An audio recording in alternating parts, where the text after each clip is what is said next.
تو وظائف تو بہت سارے ہیں پڑھنے کے لیے، میرے یوٹیوب کے اوپر کئی کلپس وظائف کے اوپر موجود ہیں۔ اسپیسیفکلی قرضہ اتارنے کے لیے مولا علی رضی اللہ تعالیٰ عنہ علیہ السلام کے بارے میں ایک حدیث ہے، جامعہ ترمذی میں یہ حدیث ہے۔ سیدنا علی کے پاس ایک مکاتب آتا ہے۔ مکاتب اس غلام کو کہتے تھے جو کتابت کر لیتا تھا اپنے مالک کے ساتھ اس شرط پہ کہ میں اتنے عرصے میں تمہیں اتنا مال دوں گا تو تم نے مجھے آزاد کر دینا ہے۔ ایک تو ہے نا کہ غلام کو پیسے دے کے دوسرا مالک خرید لے، ایک یہ غلام کہتا ہے کہ نہیں میں آزاد ہونا چاہتا ہوں اور کوئی پیسے دے کے مجھے آزاد نہیں کروا رہا، جس طرح کہ سیدنا بلال کو سیدنا ابوبکر نے آزاد کروایا، صحیح بخاری میں آتا ہے۔ حضرت عمر کہتے تھے ابوبکر ہمارے سید ہیں جنہوں نے ہمارے سید بلال کو آزاد کروایا رضی اللہ عنہم اجمعین وعلیہم السلام اجمعین۔ تو بعض اوقات غلام بھی اپنے مالک سے کہتا تھا کہ میں اتنے عرصے میں کمائی کر کے تمہیں اتنا مال دے دوں گا تم مجھے آزاد کر دو، یعنی جب غلامی کا سسٹم چل رہا تھا، اب تو یہ ایبسلیوٹ ہو چکا ہے، تو اسے کہا جاتا تھا مکاتب، یعنی جو کتابت کر لیتا تھا۔ تو ایک مکاتب سیدنا علی کے پاس آیا اور کہا کہ میں نے جو اپنے مالک سے کمٹمنٹ کی تھی کہ اتنا میں مال دے کے تو اپنی گردن چھڑوا لوں گا، تو میں تو وہ نہیں ادا کر سکا، تو مجھے آپ میری کوئی مالی مدد کریں۔ مولا علی نے کہاں سے مالی مدد کرنی تھی، وہ تو خود زہد کی زندگی گزار رہے تھے۔ تو انہوں نے کہا کہ میں تمہیں ایک دعا ایسی سکھا دیتا ہوں جو نبی علیہ السلام نے مجھے سکھائی تھی، اگر تیرا پہاڑوں کے برابر بھی قرضہ ہوا نا تو اللہ تعالیٰ تیرے لیے کوئی سبیل بنا دے گا۔ تو وہ دعا پھر انہوں نے سکھائی، اللہم اکفنی بحلالک عن حرامک، اے اللہ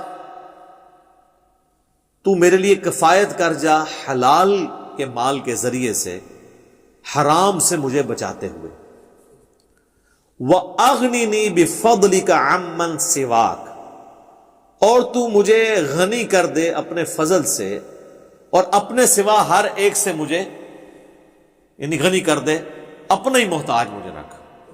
کتنی زبردست بات، اللہم اکفنی بحلالک عن حرامک وَأَغْنِنِي بِفَضْلِكَ عَمَّنْ سِوَاكَ۔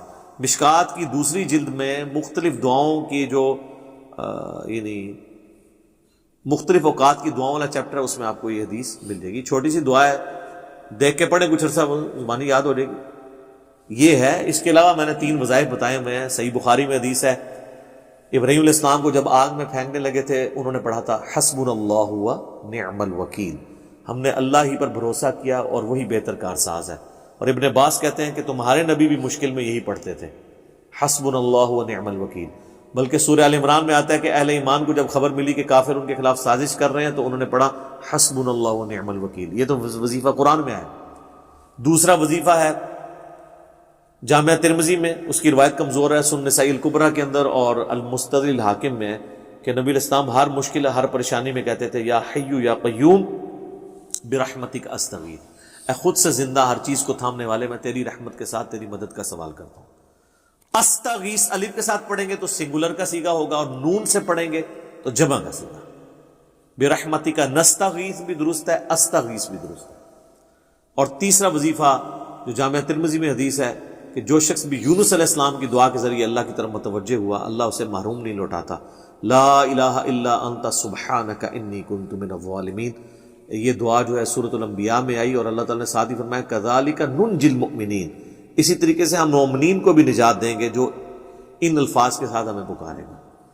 حتیٰ کہ سورہ الصافات میں ہے کہ اگر یونس علیہ السلام ان دعائیہ کلمات کے ساتھ ہماری طرف متوجہ نہ ہوتے پھر اسی دن مچھلی کے پیٹ سے نکالے جاتے جس دن مردے قبروں سے نکالے جائیں گے۔ اتنا اللہ کا آپ سمجھ لیں جلال تھا جو ٹھنڈا ہو گیا اس دعا کی برکت سے۔ اور یہ دعائی کمال ہے، اے اللہ تیرے سوا کوئی معبود نہیں، تو تو پاک ہے نا، تو تو غلطی نہیں کرے گا، میں تو غلطی کروں گا، میں ہی مجرم ہوں، میں ہی ظالم ہوں، میں ہی گنہگار گار ہوں۔ تو یہ اس سے بہتر آپ اللہ تعالیٰ، یہ میں تو کہتا ہوں یہ سید الاستغفار ہے، اس سے بہتر استغفار کے کیا سیغے ہوں گے کہ آپ ایک پیغمبر کی دعا کے ذریعے اللہ کی طرف متوجہ ہوں۔ تو وظائف تو بہت سارے ہیں لیکن آپ نے وظائف کے ساتھ باقی معاملات بھی کرنے ہیں۔ اچھا ان کاموں کے لیے سارے لوگ وظیفے مانگ رہے ہوتے ہیں، باقی ہر کام وہ انہوں نے خود کرنا ہوتا ہے۔ آج تک کسی نے مجھ سے یہ وظیفہ نہیں مانگا کہ مجھے کوئی ایسا وظیفہ بتائیں کہ مجھے نہ بس صرف ناشتہ کرنا پڑے، باقی 2 ٹائم کی روٹی کھانی نہ پڑے۔ میرا پیٹ خود بخود بھر جائے. وہ ان کی عقل مان رہی ہوتی ہے کہ ایسا تو پاسبل نہیں ہے. کوئی مجھے ایسا وظیفہ بتا دے کہ مجھے سردیوں میں رات کو اٹھ کے ٹوائلٹ نہ جانا پڑے، بس میں وظیفہ پڑھ کے رات کو سو جاؤں تو خود بخود معاملات سیدھے ہو جائیں. کیونکہ ان سارے معاملات میں ہمیں پتہ ہے کہ یہ چیزیں فزیکل چیزوں کے ساتھ جڑی ہوئی ہیں. اس طرح کچھ چیزیں ایسی جو فزیکل چیزوں کے ساتھ جڑی ہوئی ہیں. مثلا وہ ابو داؤد، ترمذی اور نسائی، ابن ماجہ میں بڑی مشہور حدیث ہے جو ہم نے بچپن میں اپنی اردو کی کتاب میں بھی پڑھی تھی کہ نبی اسلام کے پاس ایک غریب صحابی آتا ہے اور کہتا ہے یا رسول اللہ آپ میری کو مدد کریں. تو آپ صلی اللہ علیہ وآلہ وسلم فرمایا تیرے پاس کوئی چیز ہے؟ تو اس نے کہا یا رسول اللہ ایک بچھونا ہے، وہی ہم رات کے وقت اوپر لے لیتے ہیں، غربت کا سر عالم دیکھیں، اور ایک میرے پاس صرف پیالہ ہے، اور گھر میں اور کوئی چیز نہیں. اور گھر بھی یہ نہ سمجھیے گا وہ کوٹھی ہوگی، وہ تو جھونپڑیاں اور چھوٹے چھوٹے، ایک بڑی مشکل سے ایک فیملی بھی اس میں مشکل سے رہ سکتی تھی. آخر میں وہ پیالہ لیا، پیالہ وہ لے کے آ گیا، لکڑی کا ہوگا وہ پیالہ. آخر میں کون ایسے خریدے؟ ایک صحابی نے کہا کہ میں 1 درہم میں، حالانکہ اس کی قیمت 1 درہم تو نہیں تھی، حضور کا دل رکھنے کے لیے ایک چاندی کے سکے میں خریدتا ہوں. تو یہ حدیث آپ کو مشکات میں بھی پہلی جلد میں مل جائے گی، زکوٰۃ والے چیپٹر میں.